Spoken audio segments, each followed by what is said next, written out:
Dobrý deň, volám sa Tim Sales. Som tu s profesorom Charlesom Kingom, ktorý získal doktorát na Harvardskej obchodnej škole a je profesorom marketingu na Illinoiskej univerzite v Chicagu. Spolu s ním si stručne prejdeme obchodný model, ktorý skutočne funguje. Pomocou tohto modelu som dokázal vybudovať podnik, ktorý v 24 rôznych krajinách zarába 25 miliónov dolárov a to nepreháňam. To nie je až taká zvláštnosť, ale podarilo sa mi to dosiahnuť bez zamestnancov, bez pohľadávok, bez záväzkov a bez zásob.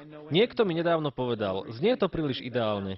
Ja som mu na to odpovedal, takýto dôvod vám stačí na to, aby ste sa prestali obzerať? Napriek reklamám, ktoré sa vás snažia upútať sloganmi typu zarábajte 10 000 dolárov týždenne, dúfame, že sa vám podarí rozoznať skutočne profesionálny obchodný model. Kým posudzujete tieto informácie, prosím pamätajte na znalosti o obchode, z ktorých tieto informácie pochádzajú.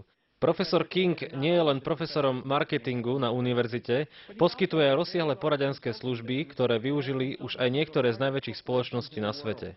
Patria k ním firmy ako napríklad americké združenie Blue Cross Blue Shields, združenie General Electric Corporation, General Motors, Národné združenie realitných agentov, Univerzita Johna Purdua, Sears, Roebuck & Company, Texas Instruments, Ministerstvo energetiky Spojených štátov, Westinghouseské energetické združenie a vyše 100 ďalších veľkých a stredných spoločností. Vrele vám odporúčame, aby ste sa na nasledujúcich 20 minút pohodlne usadili a snažili sa tieto informácie skutočne pochopiť. Nakoniec sa pomocou interaktívnej spolupráce s počítačom budete môcť čo najviac naučiť z nášho obchodného modelu. Stimul sme považovali za dôležité začať tento výklad 4 základnými pravidlami obchodu, ktoré sú nevyhnutné pre každú úspešnú marketingovú stratégiu. Prvým z týchto 4 základných pravidiel je mať k dispozícii veľký rozrastajúci sa trh. Ak ste najlepším výrobcom vinilových platní na svete, myslíte, že by ste dnes mali úspech? Nie. Nezáleží na tom, aký ste v danom odbore dobrí. Každým rokom by ste museli pracovať o mnoho tvrdšie, aby ste zarobili rovnaké množstvo peňazí. Prvým pravidlom je teda sústrediť sa na kategórie produktov alebo služieb, ktoré sú obrovské a stále sa rozrastajú. Druhým základným pravidlom je mať jedinečné produkty, ktoré idú na odbyt. Najprv porozprávam o slove jedinečné. Ak nemáte jedinečný výrobok, vaša konkurencieschopnosť je založená na cene a úžitku. Vyhrába ten, kto má najlepšiu cenu a kto je najbližšie k zákazníkovi. Hoci však máte jedinečný produkt, ľudia si k vám po daný produkt musia prísť. Ak jedinečný produkt nemáte, musíte mať pripravenú stratégiu na udržanie si zákazníkov. Ďalším výrazom je odbyt. Ak máte produkt, ktorý nejde na odbyt, do najbližšieho predaja ste bez práce. Úspech v podnikaní si vyžaduje opakovaný predaj produktov, ktoré idú na odbyt. Môže sa predávať za každým, keď niekto zodvihne telefón, alebo sa pripojí k internetu, alebo si obnoví členstvo v nejakej organizácii, alebo zapne elektrický spotrebič, alebo odhodí krabicu či dopije fľašu. Ide vám o opakované zákazky, pretože tie vám mnohonásobne splatia vaše počiatočné úsilie. Tretím základným pravidlom je správne načasovanie. Tu v prvom rade rozprávam o trendoch v správnom načasovaní. Vo všetkých hospodárskych cykloch existujú ľudia, ktorí vďaka týmto trendom zarábajú peniaze a ľudia, ktorí kvôli ním o peniaze prichádzajú. Tí, čo peniaze zarábajú, sú ľudia, ktorí tieto veľké trendy vedia predbehnúť. Tí, čo o peniaze prichádzajú, sú ľudia, ktorí týmto trendom venujú pozornosť. Ako môžete hlavné trendy predbehnúť? Zistite, čo ich vytvára. V súčasnosti tvorí najhlavnejší svetový trend generácia z obdobia zvýšenej pôrodnosti. Za túto generáciu sa považujú deti, ktoré sa narodili tesne po druhej svetovej vojne. Od roku 1946 do roku 1964, čo je obdobie 18 rokov, sa v Spojených štátoch amerických narodilo 76 miliónov detí a vo svete celá miliarda. Porovnám rozsah tejto pôrodnosti k basketbalovej lopte, ktorá prechádza cez polievaciu hadicu v záhrade. Ak viete predpokladať, kam táto lopta cez hadicu poputuje, máte schopnosť zarobiť obrovský majetok. Povedzme si to inak. Ak dokážete predpovedať, čo si bude chcieť kúpiť miliarda ľudí, môžete zarobiť obrovský majetok. Rád by som vám poskytol pár historických príkladov základných nákupných vzorov tejto generácie. Začnime tým, čo potrebuje miliarda detí. V akom odbore by ste chceli podnikať? Čo napríklad kojenecká strava? Firma Gerber napríklad v roku 1955 predala 2 miliardy pohárov kojeneckej stravy. Čo ešte potrebuje miliarda kojencov? Čo tak topánky a hračky? Firmy Buster Brown, Kinney Shoes, Mattel, Hasbro zbohatli na dodávkach topánok a hračiek pre túto skupinu detí. Mohol by som pokračovať, ale myslím, že základnú predstavu už máte. Preskočme čas a presuňme sa do obdobia, keď sa táto generácia dostane do veku 25 až 34 rokov. Keby ste mali miliardu ľudí v tejto vekovej skupine, v čom by ste chceli podnikať? Bolo to uprostred 70. a začiatkom 80.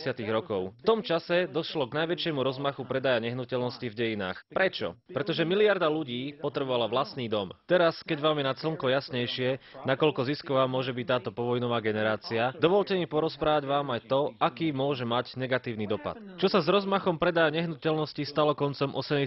rokov? Padol na kolená, že? Ale prečo?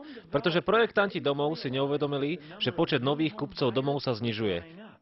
Naďalej stavali domy. Ak máte prebytok, dopyt sa znižuje. Odvtedy tento stav neustále klesá. To je práve ten rozdiel v tom, či ste na prednej strane basketbalovej lopty, alebo na jej zadnej strane. Ak ste na jej prednej strane, môžete byť priemerný človek a zarobiť veľkú sumu peňazí. Ak však obchodujete na zadnej strane lopty, mali by ste v tom, v čom podnikáte, byť veľmi dobrí, pretože prežijú iba silní a veľmi nadaní. O čo tu teda ide? Nezáleží na tom, v čom podnikáte. V podnikaní by ste skutočne mali prihliadať na to, ktoré odvetvia sa rozmáhajú a ktoré sa rozmáhať budú.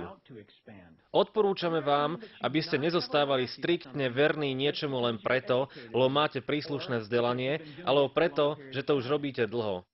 Prehoďme teda loptu do súčasnosti, teda do roku 2000. Je tu miliarda ľudí vo veku od 36 do 54 rokov. Poviem to inak. Nasledujúcich 18 rokov sa každých 8 sekúnd niekto dožije veku 54 rokov.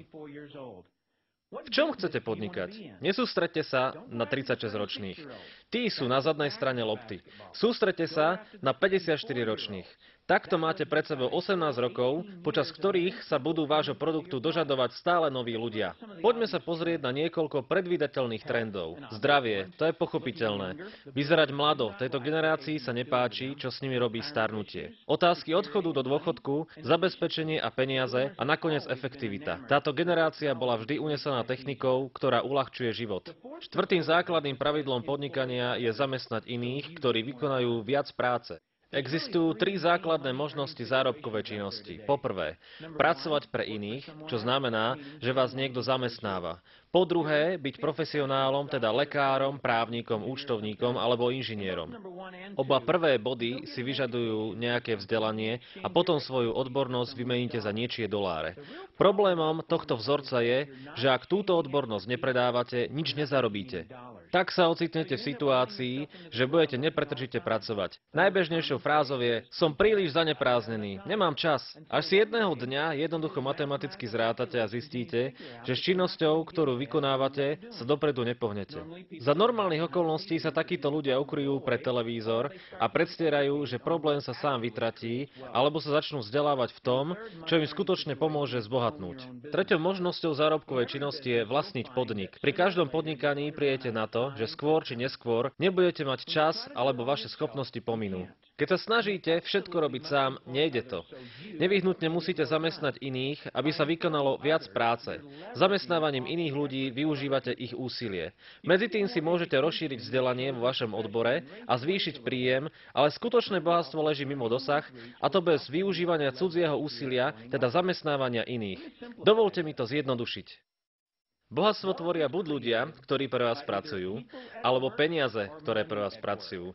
Napríklad 10% úrok z $5 miliónov vám vyniesie $500,000 ročne alebo $41,000 mesačne vo forme disponibilných príjmov.